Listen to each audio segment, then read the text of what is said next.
What's going on, everyone? Chris from Pickdawgz.com here with the Wraparound. We're going to be breaking down the NHL action going down on Thursday, February 27th, 2025. If you like this content, make sure you smash that thumbs up, subscribe to our channel, let me know your NHL picks in the comment section below, and if you're looking for my best bets, including my daily $15 best bet, head to Pickdawgz.com, click the Premium Picks tab at the top of the page. Today is a great day to do it because we have a ton of action on the board, so make sure that you check it out and use that promo code PICK at checkout for 15% off your purchase. But we're still here to talk about a big NHL card. Went 2-1 with the NHL on Wednesday. Said it's a bigger card today, 12 games on the board. But we're still here to make some money. We're here still to chop it up. So let's not wait any longer. You guys know the drill. Are you ready? I'm ready. Let's get into it.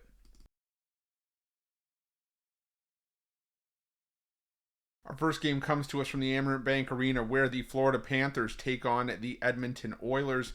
And, Stanley Cup Finals rematch. The first one, I thought, it's a chance for Edmonton to get some playoff revenge. And they didn't pick it up. They lost that game 6-5, and that was in Edmonton, where the Oilers have been decent this season. But now you head to Sunrise to take on a Panthers team that's coming off the win over Nashville. And yeah, they travel back home here. But Edmonton hasn't looked good since coming back from the Four Nations break. On this road trip that they've been on, they've been outscored 17-7 in the 3 games since. I just think this is a tough spot to have expectations for the Oilers here. I think the Panthers, until I really see the Oilers get it done, I'm going to keep rolling with the other side. I'm going to take the Panthers on the money line at this one at the reasonable price.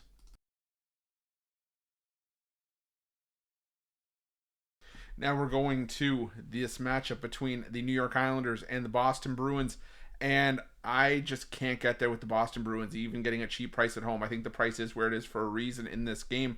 The Boston Bruins, they just choked away a lead against the Toronto Maple Leafs. And while both these teams come into this game on 4-game losing streaks and both have given up their fair share of goals as of late, I feel like it's the Islanders that's in a better spot coming into this game because, the Boston Bruins just keep finding new and creative ways to lose. They were up big on Toronto in that last game before faltering and losing the game in overtime. I think it's just very telling that the Islanders are favored here on the road. These two teams have traded wins this season, but the road team has picked up the win in both games. I'm going to take a shot here on the Islanders on the money line in this one.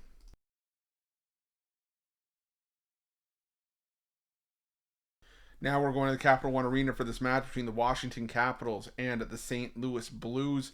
And the Washington Capitals, they bit me in the last game against Calgary. They fell flat 3-1 in that game. But they're still, a really solid team, still one of the best in the NHL. And while St. Louis got the win in a blowout over the Seattle Kraken 7-2, the fact of the matter is that, that was still a great spot for St. Louis to be in. They had owned Seattle in the past, and they'd had the upper hand. They've had the upper hand on Washington in the past as well, but Washington blew out St. Louis in the first meeting 8-1.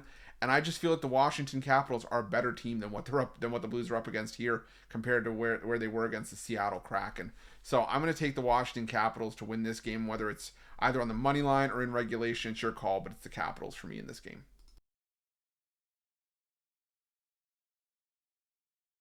Now we head to the Little Caesars Arena for this matchup between the Detroit Red Wings and the Columbus Blue Jackets. And, the Columbus Blue Jackets have been a team that can provide a lot of value for us, in the betting market. The problem is that they provide that value when they're at home, where they're 19-6-4 this season. On the road, the Blue Jackets 9-16-4, a 10-win discrepancy between their home and road split. And you got the Detroit Red Wings, who are playing some great hockey right now, back-to-back wins in 8 of their last 10. And historically, the Red Wings have owned this matchup. They've won 4 straight head-to-head against Columbus, 6 of the last 7. I just feel like the Red Wings are in a better spot right now. Both these teams are going to contend for a wild card spot as we head down the stretch in the regular season, but I'm going to roll with the Red Wings on the money line to get the job done here.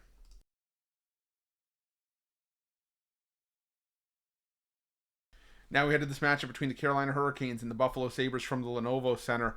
And the Buffalo Sabres are in some great form right now. There's nothing you can take away from Buffalo. They have started to turn around a little bit. They have won 6 of their last 7 games.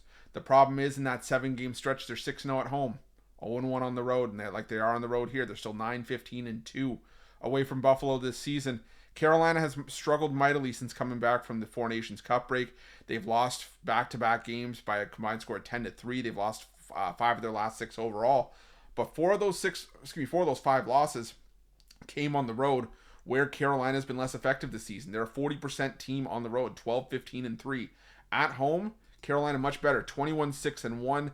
I think there's still a talent gap between these two teams, and I think the fact that the Carolina Hurricanes are at home tells you why this line is where it is. I'm going to take the Hurricanes to win this one in regulation, as well as putting something on Hurricanes puck line here.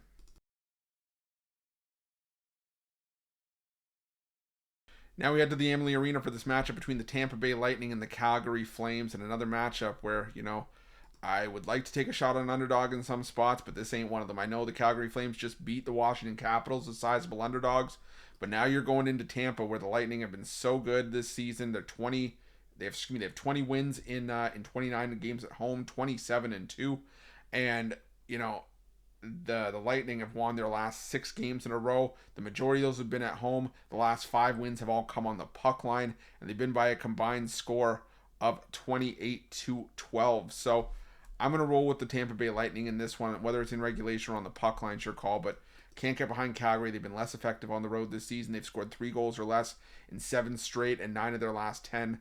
I think Tampa Bay beats on them here. Give me Tampa Bay in regulation on the puck line. Now we have this matchup between the Montreal Canadiens and the San Jose Sharks. Not my favorite game on the board because it's a hefty price in this matchup, but there's also no back in the San Jose Sharks, in my opinion, in this game.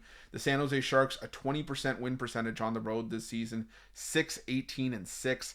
Montreal, at least at home, they played their better hockey there. They've won back-to-back games since coming back from the break. Maybe the break was exactly what Montreal needed to kind of hit the reset button.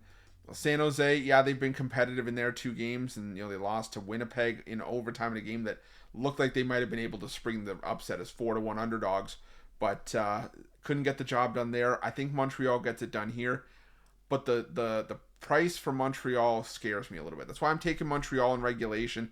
Like I said, not my favorite game on the board here, but it gets that minus 210 price down to something more manageable around minus 135. And I just feel like Montreal can win this one maybe 3-2 in regulation. So give me the Montreal Canadiens to win this one in regulation.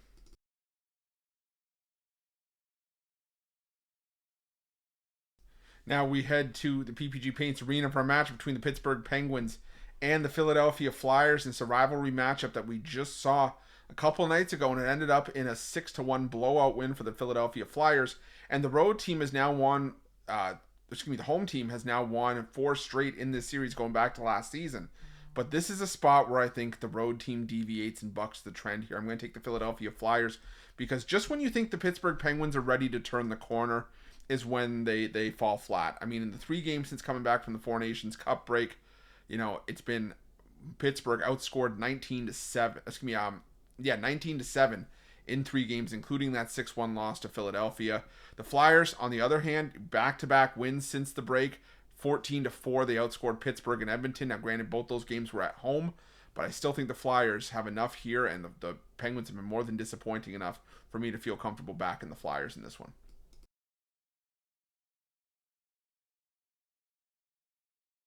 Now we're on the matchup between the Predators and the Jets. Nashville taking on Winnipeg from the Bridgestone Arena. And, the Nashville Predators catching the Winnipeg Jets on a back-to-back could be a spot for them to break through. But how many times have we said, it could be a spot, it should be a spot to break through for the Preds, and it just doesn't happen. And I'm not going to expect it to happen here. I'm not stepping in front of the runaway freight train that is the Winnipeg Jets once again, as they are on another double-digit win streak. The thing about Winnipeg is that, they're on a back-to-back here. They're coming from Ottawa. But Eric Comrie has been a serviceable backup for Winnipeg this season. And Nashville, like I said, they just continue to find new and creative ways to lose hockey games. They've been one of the most disappointing teams in the NHL this season. They've scored 2 goals or less, an average of 1 goal per game in their 3 games since coming back from the Four Nations break. Scored 2 goals or less in 8 of their last 10. I just can't get there with the Nashville Predators, who continue to be probably the most disappointing team in the NHL when you look at all the roster moves they made in the offseason, how much was invested in this team. Yeah, no thanks. Give me the Winnipeg Jets on the money line in this one.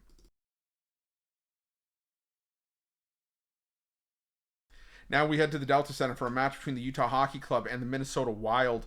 And, I get why the line would have shifted towards Utah, at home, but this is too much of an overcorrection for me. I think this line is an overreaction to the news that The Minnesota Wild still without Kirill Kaprizov, and now Joel Eriksson Ek is going to be out of the lineup as well, with no timetable for his return. But the thing is, this is still a Minnesota team that is very, very deep, and they're well coached, and they played their best hockey on the road. These are two teams that played their best hockey on the road. You're giving me plus 150, plus 155 with a Minnesota team that has a near 70% win percentage on the road against a Utah team that's just 11-18 at home this season, that has won back-to-back home games since the Four Nations break, but by a final score of 2-1 in both games. They've narrowly gotten by in those games. I think Minnesota is a value play of value plays on Thursday's cards. So give me the Minnesota Wild on the money line in this one.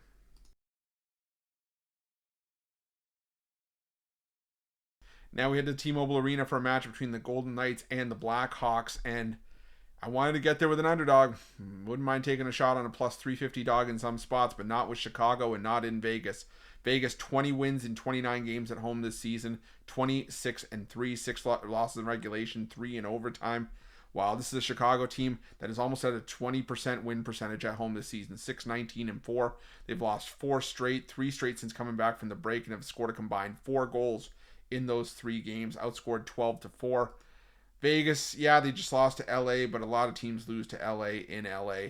The Golden Knights still a 3-1 win over Vancouver in their first home game back from the break, and like I said, they've just been so good at home this season. Not the best price on the board with the against the Chicago Blackhawks with the Vegas Golden Knights, but I'll take the Golden Knights on the puck line here. You'll probably get it around minus 140, but still, I'll take Golden Knights in this one.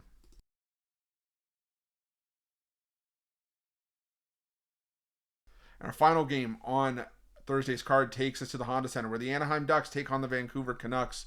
And I wish that, I could talk myself into Anaheim here. They've been on quite the run. 13-12-2 at home this season. And they'd won, I believe it was 8 of their previous 9 games before back-to-back road losses. Now, they are back home here, where last time we saw them at home, they beat the Dallas Stars 2-1. But the Vancouver Canucks are also a team that plays their better hockey on the road. And head-to-head, Vancouver has won the last 8 meetings between these two teams, 9 of the last 10. I got to roll with Vancouver here in a lean. If Anaheim wins this game, maybe the spark won't go out. Right now, I'm worried that the spark has gone out for the Anaheim Ducks, but if they can get on track here, maybe they breathe new life back into a win streak here, but I got to lean towards the Canucks on the money line to get this one done. That's it. That's all the NHL action for Thursday, February 27th, 2025. Again, if you like this content, make sure you smash that thumbs up. Subscribe to our channel. Let me know your NHL picks in the comment section below. And if you're looking for my best bets, including my daily $15 best bet, head to pickdawgz.com. Click the Premium Picks tab at the top of the page. And remember to use the promo code PICK at checkout for 15% off your purchase. Thanks so much for watching. We'll see you guys soon.